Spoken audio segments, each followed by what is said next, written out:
Hey guys, I'm Nick and welcome back to the channel. Still on vacation. I'll be back very soon. My next video will be back home. But today we're talking about Star Trek Picard, Season 2, Episode 8, entitled Mercy. This was a really interesting episode. I thought we had a lot of good character stuff in this episode. A lot of stuff with, Picard and Guinan doing the interrogation thing with Agent Wells. We've got Raffi and Seven out looking for Agnes, and some interesting stuff going on there with her, becoming the Borg Queen. And we've got Rios and Teresa and Sun on board the Latta. And we've got flashbacks going on, not only with Agent Wells from a life when he was had an experience with Vulcans, but also some flashback stuff with Raffi and Elnor prior to the events that we saw at the start of the season. So there was quite a lot of interesting things to unpack in this episode. Guys, if you haven't subscribed to Sci-Finatics yet, please be sure to click on that big red button to stay up to date and current with all the latest Star Trek news on YouTube. So let's take a look through this week's episode 8 of Star Trek Picard Season 2, Mercy, and see what it had to offer. So the episode started with the flashback scene with Agent Wells remembering that moment when he was a kid. We had an experience witnessing Romulans in the woods, which sort of seemed like it would have taken place back in the sort of 70s or 80s based on the clothing that he was wearing, and also based on the age that Agent Wells is now. I did a lot of speculation in last week's episode and also some stuff during the week where we were kind of speculating as to whether Agent Wells was going to end up to be Captain Duquesne of the USS Relativity. I was hoping that we were going to get a reveal in this episode, but based on what we saw in this episode and based on the fact that that didn't occur in this episode, I would say the chances are pretty slim going forward that this is going to be the case. I think if it was going to happen, if Wells was going to be revealed to be Duquesne, I think that would have happened probably in this episode. Instead, it's just the same actor playing a different part, which, yes, has happened many times before in Star Trek episodes, obviously, but most notably with Jeffrey Combs, with all the different roles he's played. But I think the thing that makes it disappointing for me in the fact that this actor didn't turn out to be Duquesne is the fact that the role he was playing was just so similar, and the plot of this season, all revolving around time travel, was so similar to Agent Duquesne or whatever. I think it seemed like it was an absolute perfect fit. So I'm kind of a bit surprised that they used this actor knowing that the plot was so kind of perfect fit for Captain Duquesne or Lieutenant Duquesne to make, to be a part of this season. But anyway, I'm over it. Let's move on to the rest of the plot. I think a big theme in this episode is people unpacking their past history. We've got, Picard and Guinan analysing Agent Wells, get under his skin and work out what he's all about. We've got Guinan unpacking Q in terms of what's going on with Q. There's a lot of stuff there in terms of his illness, the fact that he's, clearly, somewhat more mortal now. He's dying or whatever. I think that's, that sort of mortality is playing on him. We've got Raffi and Seven kind of unpacking a bit of their relationship, and Raffi having flashbacks to a scene with Elnor prior to him joining Starfleet Academy and everything, which is sort of weighing on her. Corey unpacking Dr. Sung. There's a lot of psychological exploration in this episode, and it was quite interesting. I mean, even the scene on the Latta with Teresa asking Rios to, reveal a very personal moment to her, in that scene there on the ship. I think, that sort of was almost that request that she kind of asked from him was mirroring all the other little moments throughout the episode where we had characters, revealing information about their history or about their past or their personality or something, deep within their psyche or something like that. We got to learn more about Dr. Sung's motivations in terms of his efforts producing genetically engineered humans in the form of Corey, and what he's gone through with that, and what that means to him, and then what it means to Corey in terms of finding out that she is sort of artificially created, and whether she actually means anything to Dr. Sung, or whether it's just or whether she's just a test tube experiment that he has no emotional connection to. I enjoyed the scene with Raffi and Seven when they were asking the guy repairing the window of the bar that Agnes had smashed, in terms of finding out some information about where she actually had ended up going after that, and how chuffed Seven was in terms of being able to kind of read him and analyze him and get information out of him really easily. There've been a lot of nice moments this season with Seven where the freedom of her being, removed from her Borg implants, and she's having to just rely on, I guess, human intuition and a bit of street smarts, and a bit of intellect and everything. She's quite pleased with herself, I think. I think Seven probably in the past has had to rely quite a bit on her Borgness, but I think she's really embracing the fact that she's got all these sort of human qualities now that she's kind of falling back on, and she's sort of realizing that they have value too, which is, I think, quite nice. And the line that Seven said to Raffi, oh, no wonder I was the president of the Confederation. I'm so good with people, or whatever the case was. I think there were nice little moments from Seven in this episode. The scenes with Seven and Raffi kind of unpacking what Agnes is up to in terms of becoming, assimilation ready by, draining the lithium-ion battery out of a cell phone to extract various metals that she can then use to kind of create Borg nanoprobes so she can start assimilating people. That was still an interesting point that, she needs to, draw in the relevant metals to her system so she can then convert them into Borg nanoprobes. I thought that was kind of an interesting way of explaining it, because obviously Agnes can't just create Borg nanoprobes out of thin air. They have to come from somewhere. So I guess what better way than, I guess, drinking the contents of a battery. I enjoyed the performance of the actress who's playing young Guinan in this episode. I thought she was very angry when we first saw her. In the very first appearance, she was very angry, very bitter, yelling a lot and very violent and everything. I thought this, and when we watched it originally, I kind of did think this doesn't seem like this is a very good representation of Guinan at all.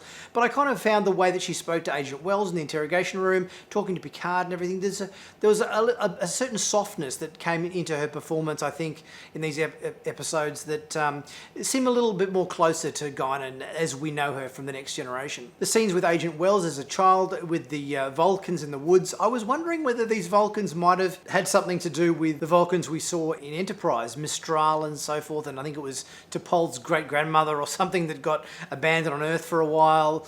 But obviously they're just some random Vulcans doing some surveys or something on Earth surreptitiously in the 70s or 80s. And I think the fact that they did reveal that Wells had this experience as a child in the 80s kind of therefore pretty much puts the nail in the coffin, I think, in terms of the potential of him being Duquesne, because obviously Duquesne is a lieutenant on board a time ship in the 29th century, not some kid from the 70s or 80s who had an experience with Vulcans and then became an FBI agent.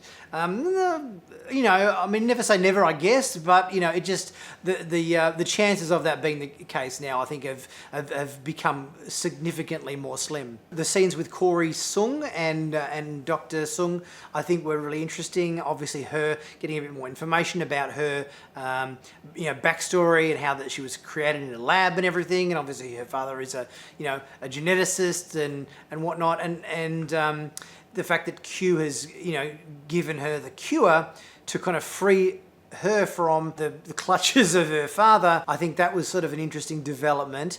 And now that she's kind of, gone out and we've had the arrival of Agnes, which was sort of a bit unexpected. I think the fact that Agnes turned up on Dr. Sung's doorstep and is going to utilise his skills to get what she wants was certainly an interesting turn of events in this episode, and I didn't necessarily see that as being an obvious conclusion in the storyline, but I think it does make a lot of sense, I suppose, in terms of how he rose to power and got the Confederation and Earth and everything along those lines, and why he's put on such a pedestal if he's given a bit of a big leg up from the Borg Queen, aka Agnes. I think the relationship that's developing between Rios and Dr. Teresa, I think, is really interesting, and obviously, him sort of becoming a little bit more of a father figure to her son.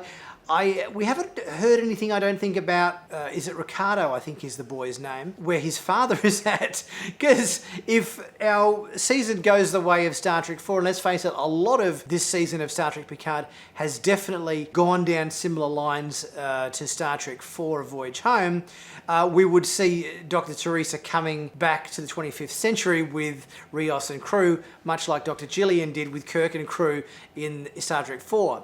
That being the case, I wonder whether there's any custody issues that need to be ironed out if there's a father on the seat. And we also found out, courtesy of Guinan, that Q is definitely dying, or he's sort of a bit more mortal. He's not able to use his powers. He's doing the whole finger snap thing where he met up with Guinan and is clearly non-functional in terms of his Q-ness. And we saw some weird powers from Guinan here in terms of sort of beaming a kind of a holographic kind of representation of herself into Picard's interrogation room. We haven't seen anything like this before from Guinan. This sort of ability to project herself in this kind of regard. So this is kind of a newfound skill that we have previously not seen from Elorians. I think it was lovely to see the flashback between Raffi and Elnor, just that little moment together on the La Serena where Raffi was trying to teach him various ship systems so that he could kind of get into Starfleet Academy, and then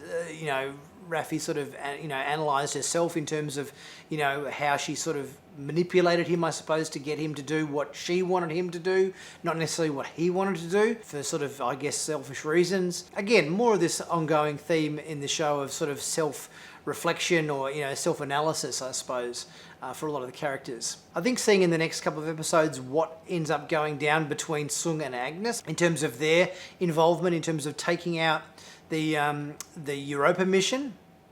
I think that's going to be very interesting to see how that relationship kind of plays out, where we've got a combination of Dr. Sung's, eugenics and genetics programs combined with Borg technology. I think that's certainly a dangerous direction to head in. I think the fact that Wells kind of got fired or ended up leaving the FBI at the end was sort of a slightly odd conclusion to that whole interrogation scene between him and Picard and Guinan. I think obviously he was the right person to be in that interrogation space in order to let them go, as he kind of said in the episode.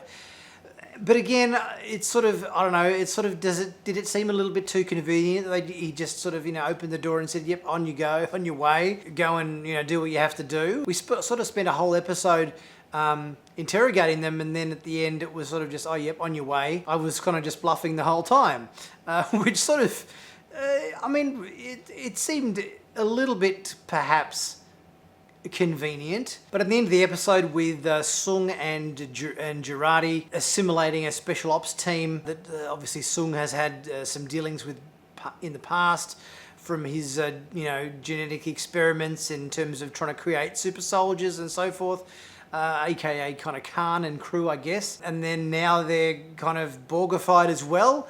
That's going to be an interesting recipe, and clearly they're going to be storming the La Serena to try to take over the ship and advance their cause, substantially in our next episode. All in all, I thought it was a really good episode. I thought there was a lot of great character stuff, evolution of character, a lot of going into depth with all of our main guys, learning a bit more about them, probably more than what we would do in an average episode. We got to learn a bit more about Guinan and Q and what was going on there. Again, disappointed that we didn't get a reveal from Agent Wells that he was in fact Duquesne of the USS Timeship Relativity. I think that ship has probably sailed now. I think there's been too much revealed about this character in terms of his experience with Vulcans as a kid on Earth and everything to kind of lead to the fact that this is the same character. So unfortunately, I think it's probably the case of it's just the actor playing a different role. But let's try to cast actors that don't have a direct link and connection with time travel in a time travel series, and then name them every time travel based name under the sun, from Martin to Martin McFly. USS Relativity is a Wells class ship. There was so many things pointing to this guy being Duquesne. It was ridiculous. And then obviously it doesn't seem like this is the case. I think that's a bit cruel for us fans who know all these episodes so well, that we end up thinking there's so many arrows pointing to a certain direction, then it sort of turns out to not be the case.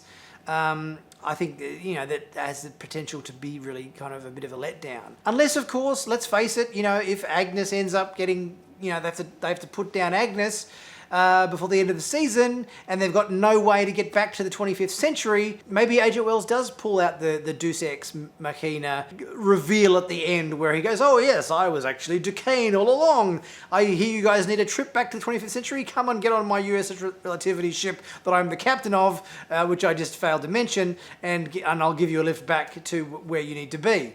That could be the case, but I'm not holding out hope. I think, I think that would be obviously nice if that was the way it panned out. I think if you try to hang too many hopes on things like that panning out, you can only end up getting disappointed. So I'm just going to kind of just, forget about that for now until it happens to be the case. Guys, as always, please leave a super thanks if you're able to. It really helps the channel out. Much appreciated. There's a big sale in the merch store right now. You can pick up any of my merch stuff, merch store, 20% off. Never gets better than that. That's the best discount it ever gets in the merch store. I think for the next 5 days or something, there's a 20% off sale in the merch store. So please be sure to check that out. Pick yourself up a cool Star Trek flavored t-shirt. It really helps the channel out and you get yourself a big bargain in the process. So anyway, guys, I'm off to go and pack. This is my last day on vacation, headed home. So my next video will be back at home in my normal set as you see me. And I'll see you then. Catch you soon.